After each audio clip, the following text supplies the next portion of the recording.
conversation. Nation Harry here, back with Alex Fields. I always want to call this guy Professor because I learn from you every time, and you appreciate the academic elements of our community. You always deliver real content. I believe in rehearsal you told me you're Zooming in New Mexico, so that's a little bit different than Minneapolis. What's going on? Or you're at a ranch? Yeah, that's right. So, my wife and I were scheduled to come to this place. This is the Chi Center in Santa Fe. And they have retreats every year that they run. And of course, we were signed up to come to the retreat that was going to be in like March last year, right when the pandemic started. So it got canceled, of course. But we were following we followed the Chi Center online and went to some of their webinars and stuff where they did some meditations online and stuff like that. Yeah. And they extended an invitation and they said, hey, if anyone wants to come out and see the ranch, we have enough space here where you can distance. We won't be holding any retreats, but if you want to come check it out, you're certainly welcome. And so we contacted them and said, hey, is that a serious offer? And we must be like the only people who follow them up on that because we're the only ones here. It's us and a horse and then the caretaker of the grounds who lives in a fifth wheel out back. It's awesome. Yeah. No, I'm jealous. And it's a whole other conversation that's very well documented in the New York Times and all this about Zoom towns, and everybody's clearing out of the Bay Area and essentially doing what you're doing. And so I'm both jealous, but at a future interview, I'll be able to tell you what I'm doing to mimic that behavior starting this spring. Nice. But what I really want to talk about is you've made, I don't know if I call it a career change, but change has arrived. So what are you doing? We enjoyed your carrying the flag for success, computing systems. Now what are you doing?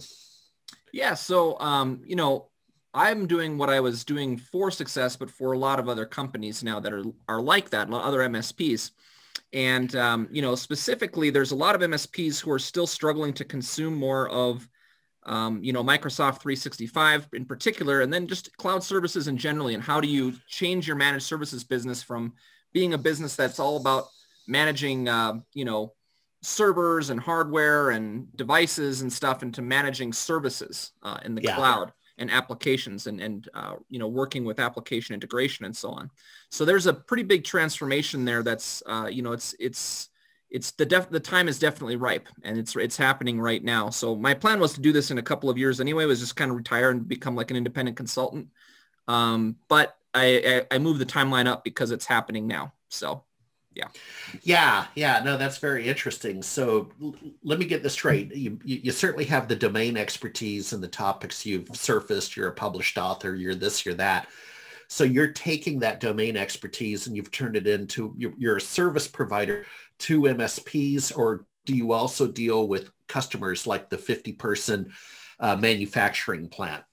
Oh yeah, I don't work with customers directly. I have received, a lot of requests from folks like that. What's really interesting, and this is kind of what got me thinking that I needed to branch out and do a little bit more sooner. Historically, my blog has attracted a lot of people who are MSPs or who are working the business that I work in. And they would, reach out to me in questions on this or that topic and stuff. And that made sense. That's the audience I'm writing to.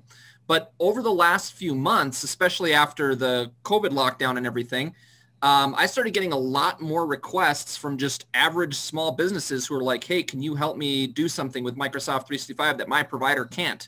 Like they don't think it's possible to get rid of my domain controller and just go cloud only, but it seems like you have a different opinion. I'm like, well, yeah, I do have a different opinion on that. And so they're starting to realize that there are people out there doing things that their MSPs, haven't advanced enough to do. They haven't really kept up to pace with the times. And so I was like, well, I can't really help all these people.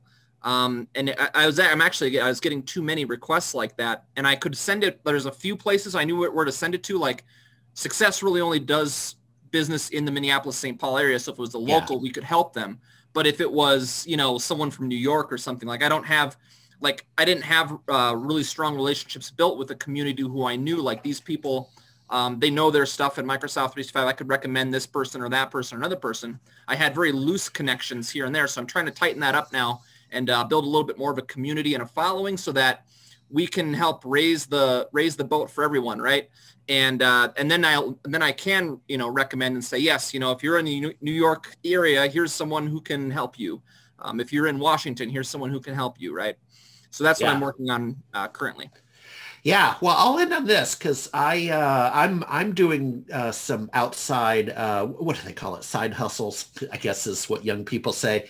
I'm ghostwriting a book for a technology executive out of Austin, Texas. It doesn't take all my time, and I enjoy it, and it's fun, right? It's a change from the old SMB Nation thing. So got a little side hustle going on, and in that experience and talking to other management consultants and so on, they use these referral services to get gigs. Like I guess one's called GLG. And for example, I would sign up for that and I might hold myself out as expert in publishing in 2 or 3 other fields. And then GLG will go get these clients that want to tap my knowledge. And it's the proverbial 1-hour phone session, right? So you're on the phone. It's a $400 hour.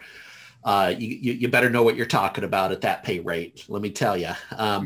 But I'm wondering if, and maybe we'll talk about it another month, but I'm wondering if, I guess what I want to end on is don't be giving that stuff away. If you're giving referrals, make sure they're sending you a state card or something.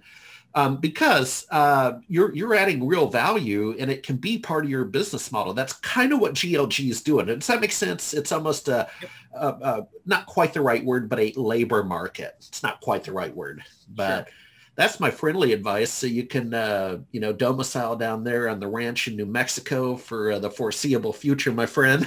Right. All right. Hey, thanks. And next month when we get together, I want to get an update on your most recently published works. Okay, so we'll get back on track and what you're doing and how people can buy your book and download your stuff. Yeah, sounds good. All right, thanks, Alex.